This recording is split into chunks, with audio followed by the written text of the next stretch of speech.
July, May 21. This is Douglas Bickford reporting from Klamath Falls, Oregon, my hometown. I'm back. Just bought a beautiful house in Klamath Falls, Oregon. 100-year-old house, folks. I got my 2 pianos coming on Tuesday. I'm so excited because I'm a musician, I'm a pianist, and I'm also a guitar player. And I've been blessed with paying my house off in cash. 100-year-old home, 3-bedroom, 1 bath in a beautiful neighborhood. I'm just like, it's still like I'm still like uh, in a, I mean, so happy that I got my own house now because I've lived in RVs and I lived in a toxic relationship and for 3.5 years, the last 3.5 years, and I broke free November 2nd, 2020. And the reason I got in that toxic relationship was because of no self-esteem, because of sexual abuse when I was a child by my father. Okay. That's how I started my life up to the point I was 65 years old. And the way I got self-esteem was I call God, the Great Spirit, got me out of the toxic relationship, used my cat to do it, November 2nd, 2020, and I left. And I left everything I had. And I ended up in an RV, a place called Christmas Valley, Oregon. But the thing that saved me was I was at my son's house with my RV, and my 1987 RV and my 1987 Dodge van with my 3 cats. Ended up at my son's house, paid him rent. He's married to a abusive alcoholic woman, just like I was married to an abusive alcoholic woman and her dysfunctional family, who all abused me for 3.5 years. Because that's what we get when we don't have self-esteem. We attract people that will abuse us. Okay, and then we get abused just like because I had no self-esteem. That's what I was used to. Every marriage I've been in, that was my 4th marriage, has been abusive. That's what happens. But anyway, so at my son's house, I was looking for a coffee cup, and in a box, I found the book. It's called The Portable Therapist by Doctor of Psychology, Susanna McMahon. I started reading this book, and there's one simple concept of how to attain self-esteem, which nobody's teaching on YouTube. Nobody's teaching anywhere. You don't hear from the TV, radios, newspapers. You don't hear from any of the gurus on YouTube. You don't hear from anybody on Facebook because everybody's about making money off of everybody, right? They all have an agenda, okay? But anyway, here's a very simple concept that you can all attain. You can attain self-esteem just like I have in the last 6 months. Look at yourself in the mirror and say, I love you. That's it. Keep saying it over and over again. And then get the book, The Portable Therapist, which is in a link in the description of this video down there. All my videos have it. You can get the book. It's cheap. And then read it for yourself. It's very short chapters. And each chapter will give you more concepts to fix your troubled life, which is fixing your brain. If you drink, you won't drink anymore after you get self-esteem.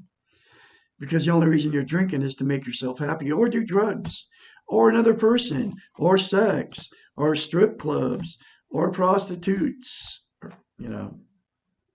or material possessions. Because everybody tries to make themselves happy with external things, and by saying I love you in the mirror, we'll fill that void that we all feel in here. I don't have that void anymore. But I'm going through the book chapter by chapter, and this is chapter 63. But please sub me, like, and share my videos. Very important. This book will change your life. I will change your life if you listen to me and do what I have learned out of the book. Chapter 63. Why do I feel so weak when I ask for help? One of the great paradoxes of our time is that what looks like strength is really weakness, and what appears to be weakness is really strength. This is particularly true when asking for help. It takes a lot of courage to admit that we do not know, that we are scared and lost.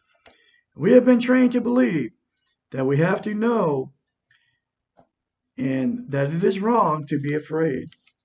We have learned that showing feelings is a form of weakness. Men don't cry, women don't show anger, and children should be seen and not heard. We are supposed to be strong, in control, and invincible. We are supposed to rise above our very humaneness. Why? All the answers to this why are found in the weak ego. We want to look good for others. We want to appear to be something we are not. We want to fool the world. The problem is that in fooling the world, we fool only ourselves. We lose sight of who we are and what we really want. It is so much simpler to be what we are, to feel in what we feel, and not to be afraid of being weak at times. Paradoxically, when we admit our weaknesses, we are showing our strength. And when we deny our weaknesses, we are exhibiting them. Nobody can be perfect. Everybody needs some help at some time. Not recognizing this is a dangerous illusion. It is not an illusion, but sometimes a painful reality that we are ultimately alone and must be responsible for changing ourselves. But we do need guides to help us on the path, support us, and sometimes encourage us to stay on a path to the center. It is not a weakness to know when we cannot do this alone. It is not a weakness to ask for help. It may be useful to think of our helpers as traffic police. They show us how to go, when to stop, when to proceed safely, but they do not take us where we are going. They help us to avoid going down the wrong road, and they give us directions when we are lost. If you feel you need some help, but you're afraid that you will appear weak when you ask for it, think of who is labeling you weak. If you are worried about the therapist's opinion of you, think again. All therapists need their clients. Their clients provide their reason for working, and their clients are part of the therapist's own strength. Helping the client helps the therapist. Every client teaches the therapist something. If you are concerned about others' opinions of you, remember that you cannot control what anyone else thinks or feels, that you are responsible only for yourself. The other person may think what they want, but they cannot live your life for you. You must take care of yourself and let them take care of themselves. If you are worried that you feel weak when you ask for help, welcome this feeling as the beginning of fighting the weak ego. Admit you feel weak, but ask anyway. If you feel weak and do it anyway, you are being courageous. The hero does not always feel strong. Moments of great courage are usually accompanied by feelings of inadequacy and weakness. And remember, weakness is not a feeling. It is a state of mind that you have learned, and the model you have learned is from a weak model. Weak in that it is faulty does not produce balance, self-esteem, or a positive method of dealing with life. And that's another powerful chapter from you folks, for you folks. From the Portable Therapist, like, sub my channel. Please share these very important videos. And I will have, and remember to look at yourself in the mirror and say, I love you daily. And keep saying it over and over again.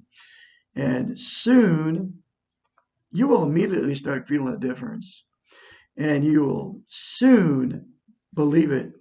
The more you say it, the more you believe it, and the more you'll feel it. You'll have a great day out there.